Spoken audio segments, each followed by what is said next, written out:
Welcome to our Trump Briefing Show. Today, we kick things off with the BRICS summit happening in Brazil. Despite global tensions and some key leaders skipping the event, this summit is all about cooperation on trade, climate change, and AI, avoiding the big, controversial topics like Ukraine and the Middle East. It's a crucial moment for emerging economies to build new partnerships and prepare for COP30, all while trying to keep US tariffs at bay. Next up, we're diving into the hot topic of Donald Trump's expanding presidential powers. Supporters cheer him at the Iowa State Fair, but critics warn his unilateral moves, like ordering military strikes and imposing tariffs, are setting dangerous norms. Experts say this trend toward a more autocratic presidency, driven by polarization, could threaten the future of democracy in America. It's a real cliffhanger for constitutional limits. And finally, in Texas, the flood disaster is unfolding with heartbreaking urgency. Over 43 lives lost, including children, and dozens missing after torrential rains caused rapid flooding. Rescue teams are working tirelessly, but some blame federal staffing cuts for delayed warnings. President Trump has requested federal aid, and the clock is ticking as more rain is forecasted. Stay tuned as efforts continue to save lives and recover from this devastating storm. Please continue to watch for more detailed coverage. The Toronto Star reports that the BRICS summit in Rio de Janeiro is taking place amidst a complex global landscape marked by the absence of key leaders like China's Xi Jinping and Iran's President Masoud Pezeshkian, reflecting the group's internal divisions and cautious approach. Brazil, the host, emphasizes a moderate agenda focusing on technical issues such as trade, health, and climate change, deliberately avoiding contentious geopolitical stances like Russia's invasion of Ukraine and tensions in the Middle East. The summit's limited scope and the absence of influential members suggest that BRICS is struggling to forge a unified front capable of challenging Western dominance or presenting a cohesive alternative in world affairs. The expansion of the group last year, which included new members like Iran and Egypt, has further complicated efforts to establish strong internal cohesion, especially with notable absences and differing geopolitical priorities among members. Brazil's strategic focus on avoiding conflicts with the Trump administration's tariffs and sanctions underscores its desire to safeguard its economy while promoting dialogue on less controversial issues, aiming to position BRICS as a pragmatic forum for emerging economies seeking diversification and stability in an uncertain global environment. Yahoo US highlights the growing concerns over Donald Trump's unprecedented expansion of presidential powers, which many critics argue is reshaping the American presidency in ways that threaten democratic norms. Trump's recent unilateral actions, such as ordering military strikes without congressional approval, imposing tariffs under a national emergency, and undermining the independence of the Justice Department, have set dangerous precedents that challenge traditional checks and balances. Supporters like Michelle Kuhn and Josue Rodriguez defend Trump's actions as necessary leadership rather than authoritarian overreach, citing the resilience of American institutions and the role of Congress and the judiciary in providing oversight. However, experts like Bill Galston warn that Trump's strategic efforts to weaken independent agencies and diminish congressional oversight could have long-lasting implications, risking the emergence of an imperial presidency. The article traces the historical evolution of presidential power, noting that while Trump's actions are extraordinary, they are part of a broader trend of executive expansion driven by political polarization and legislative gridlock, with future presidents likely to follow similar paths if current norms continue to erode. CNN reports that the devastating Texas floods, triggered by an unexpected deluge of up to 38 centimeters of rain over the Texas Hill Country, have entered their third day, with the grim toll of at least 43 lives lost and over 24 children still missing. Rescuers have managed to save more than 850 people, some clinging desperately to trees amid the chaos, as the Guadalupe River overflowed its banks in a matter of hours, turning the landscape into a muddy battleground. The scene at Camp Mystic, a nearly century-old Christian girls' summer camp, was particularly heartbreaking, mud lines indicating water levels at least 1.83 meters high, scattered personal belongings, broken windows, and missing walls painted a stark picture of nature's fury. The region faces more rain, and officials warn the death toll could rise further, amid concerns that recent federal staffing cuts to the National Weather Service might have hampered early warnings, raising questions about whether the storm's severity could have been better anticipated. Yahoo US echoes the somber tone, emphasizing the rapid escalation of the disaster as heavy rains, unforeseen in intensity, pushed river waters as high as 9 meters, turning a swift storm into a catastrophe. The rescue efforts have been frantic, with many victims still unaccounted for, and the scene at Camp Mystic revealing the raw aftermath of nature's destructive power, mud-caked beds, scattered belongings, and shattered structures. Experts and officials are scrutinizing the federal response, with some blaming staffing cuts overseen by the Trump administration for possibly impairing forecast accuracy and warning systems.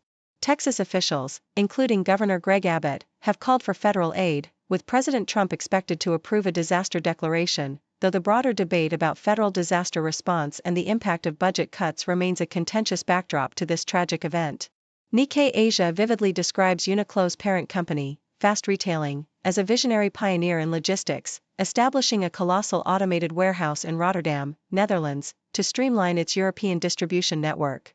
This state-of-the-art facility, spanning 110,000 square meters, is equipped with sophisticated machinery that sorts, picks, and packages products, consolidating operations that were once scattered across multiple locations. Strategically positioned at Europe's largest port, the Rotterdam hub is set to revolutionize how Uniqlo supplies its stores across the continent, ensuring timely delivery of products that have fueled a remarkable 36% sales increase in Europe, reaching 276.5 billion yen. As the company eyes a formidable goal of 1 trillion yen in European sales by 2027, this logistics hub symbolizes a vital pillar in their ambitious plan to dominate the European retail landscape, leveraging their strengths in prime city locations and efficient distribution. South China Morning Post paints a compelling picture of the resilient warmth that still exists between Chinese investors and many U.S. cities despite the rising trade tensions and geopolitical complexities. Local officials, especially in Midwestern states like Illinois and Wisconsin, remain eager to embrace Chinese investments, viewing them as catalysts for economic growth, job creation, and industry revitalization in sectors like manufacturing and agriculture. Notable examples include the mayor of Wausau, Wisconsin, actively seeking Chinese investments, and California and New York, where Chinese involvement in real estate and tech startups continues to flourish, largely insulated from national political hostility. Leaders like Chicago's Deputy Mayor Kenya Merritt emphasize a pragmatic approach, offering incentives and support to Chinese firms, highlighting a nuanced landscape where economic pragmatism often outweighs geopolitical discord, provided the investments are perceived as benign and mutually beneficial. CBC vividly captures Elon Musk's tumultuous foray into American politics, as the billionaire entrepreneur boldly announces the formation of the America Party in response to Donald Trump's recent signing of a contentious tax and spending bill. Musk, fiercely opposed to the legislation, claims the new party aims to restore freedom and challenge what he perceives as the destructive trajectory of U.S. fiscal policy. His declaration sparks immediate concern among investors, with Azoria Partners delaying a Tesla ETF listing, reflecting fears that Musk's political ambitions could distract from his corporate responsibilities. The feud escalates as Musk criticizes Trump's policies, citing the ballooning deficit as a primary concern, while Trump's supporters worry that Musk's political maneuvering might undermine Republican prospects in upcoming elections. Despite his wealth and influence, Musk's gamble to disrupt the entrenched two-party system faces daunting odds, given the deep-rooted political landscape and the persistent popularity of Trump's base.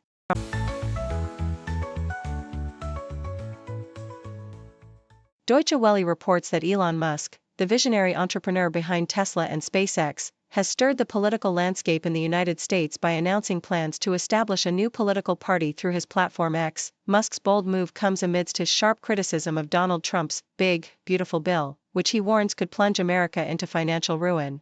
Musk's declaration signals a potential shakeup in the American political arena, as he leverages his influence and technological expertise to challenge the traditional two-party system and advocate for fresh political ideals that resonate with a new generation of voters. Meanwhile, Deutsche Welle highlights the urgent efforts in Texas, where relentless flash floods have devastated the Guadalupe River basin. Rescuers are working tirelessly, battling the clock to locate and save survivors amid the raging waters. Governor Greg Abbott has appealed directly to President Trump for additional federal assistance, underscoring the severity of the disaster and the critical need for federal resources to aid in recovery. This natural catastrophe underscores the ongoing challenges faced by communities across the United States, as they grapple with extreme weather events and seek federal support to rebuild and recover from the devastating floods. Thank you for tuning in. The content above showcases the latest briefing reports and analytical synopses, thoughtfully curated by the 6Do team. These insights stem from a wide array of reputable media outlets, think tanks, government sources, and specialized experts worldwide. We encourage you to explore these sources for a comprehensive perspective. Keep in mind that while the content may not always align with the official standpoint of 6Do Brief, it's not meant to be taken as absolute directives for decision-making. Comprising seasoned media professionals, learned scholars, and accomplished scientists, the 6Do team embodies a trailblazing, fully independent media entity. To customize 6Do Brief to meet your professional needs, you have the option to subscribe to a diverse array of briefings on our website, 6dobrief.com. Regardless of your location, you can conveniently receive 6Do Brief via email.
Ancient law, future built, unpaid and more.